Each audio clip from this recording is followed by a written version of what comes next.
Hello everyone. Foundation के type 9 को देखकर आप मैथ जरूर किए होंगे कि आपका रूल सही था या गलत।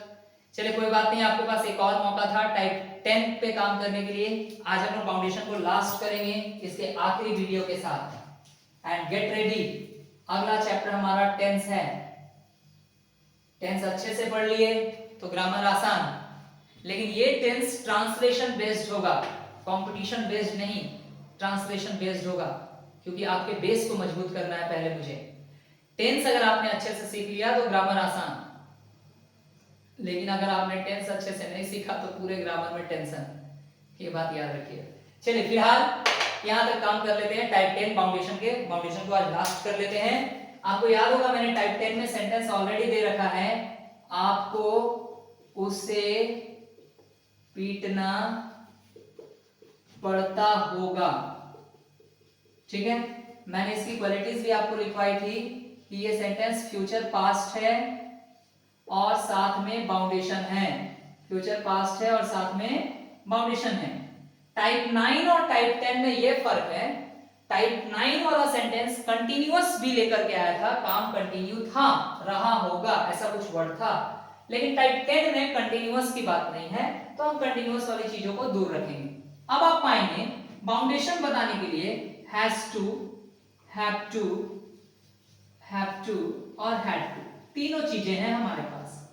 ठीक है, और इस टू के बाद हमें V1 लगाना है, चाहे आप has to लो, चाहे had to, चाहे have to, कोई भी लो, टू के बाद V1 लगाना है।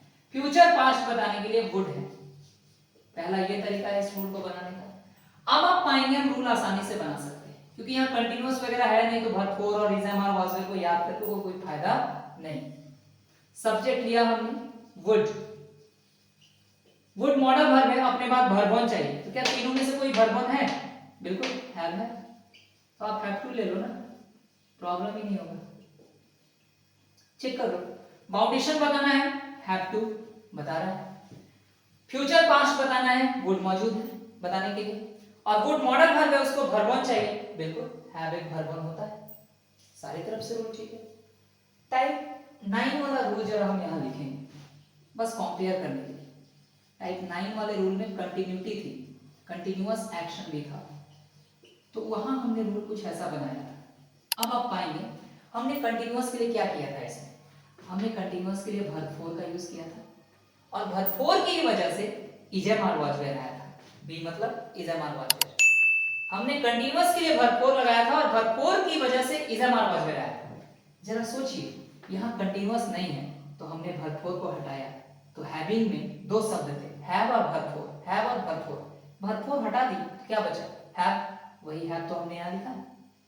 और जब वर्ब फोर हट गया तो is am are was were तो अपने आप हट जाएगा, क्योंकि is am are was were आया ही था वर्ब फोर के लिए, तो जब आपने वर्ब फोर ही हटा दिया तो is am are was were क्यों रहेगा?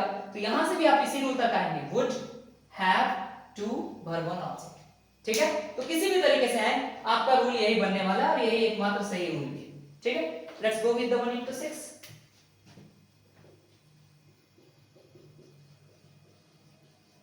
आई होप कि 1 into 6 करते करते आपका मन थोड़ा उब गया हो, पर कोई बात नहीं, पिछले कई वर्षों से मैं ये काम कंटिन्यू करते आ रहा हूं।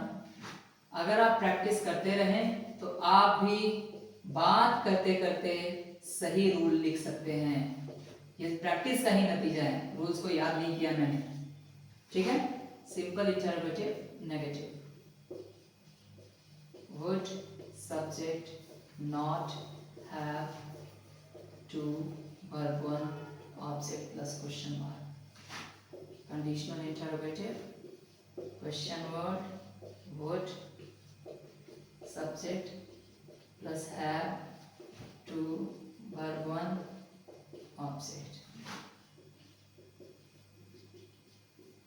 अच्छे से पढ़ाई कीजिए, ये सब बहुत इंपॉर्टेंट चीजें हैं। अभी मैं आपके बेसिक को स्ट्रॉन्ग करने पे लगा हुआ हूं। कुछ चैप्टर्स हैं, 2-4 और होंगे चैप्टर्स, टेंस है, स्पेशल सेंटेंस है, कंडीशनल है, ऐसे कुछ चैप्टर्स हैं, वॉइस है, इनको आप स्ट्रॉन्ग कर ले बेसिक लेवल पे, फिर एडवांस लेवल का ग्रामर पढ़ा दिया जाएगा। वो एडवांस लेवल का ग्रामर ऐसा होगा, आप ऑल ओवर इंडिया में किसी भी लेवल पे एग्जाम दें, वहां जो भी ग्रामर आएगा वो ग्रामर आप डील कर सकोगे। उसमें वोकैब्स की क्लासेस भी मिलेंगी, सारी चीज क्वेश्चन प्रैक्टिस भी मिलेगी। But we have started our journey from the very basic 6 rules. या एग्जाम्पल क्या हो जाएगा डियर, आपको उसे पीटना पड़ता होगा। You would have to beat him. ठीक है, बहुत रेयरली मैं बोलता हूं वीडियो को लाइक करें, सब्सक्राइब करें, है ना। आज तक मैंने शायद गिने चुने वीडियो में ही बोला होगा, लेकिन मैं आपसे चाहूंगा कि अगर आप चाहते हैं कि सर के पढ़ाने का तरीका बहुत ही सिंपल है और सही है, तो आप इन वीडियोस को उन जरूरतमंद बच्चों तक पहुंचाएं जो इंग्लिश के नाम से डरते हैं। मैं प्रॉमिस करता हूं कि इंग्लिश के नाम का डर बिल्कुल बाहर निकल जाएगा एक बार अगर आपने बेसिक को अच्छे तरीके से प्रैक्टिस कर लिया। ठीक है, thank you everyone, have a good day.